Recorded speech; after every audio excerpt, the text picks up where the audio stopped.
Su viena laisva lova. Taip, čia elniui, taip, stirnos, taip. O čia šitie. Aha. Čia ir elnio pirmamečio šito elnio jauniklio. Taip, teisingai. Elnio pirmi ragai. Pirmais metais ragų neturi, antrais metais užsiaugina pirmus ragus ir jie būna vienašakiai. Kas su ragais kasmet nutinka? Numeta. Meta kovo balandžio mėnesiais, ar ne? Bet ragai jau reikalingi rugpjūčio pabaigoje. Tai reiškia, per 3-4 mėnesius atsiaugina didesnius, gražesnius ir kol kasmet va taip užauga jau čia 80 metų užlimti, suaugę patinai. Ir čia per 3 mėnesius. Taip.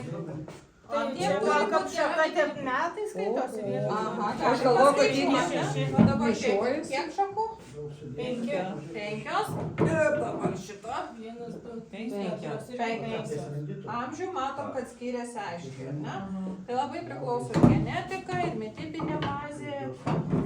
Tai žodžiu, kad amžių įvertinti reikia požymių visumą. Ir rožės dydis, kelmelio aukštis, perlotumas.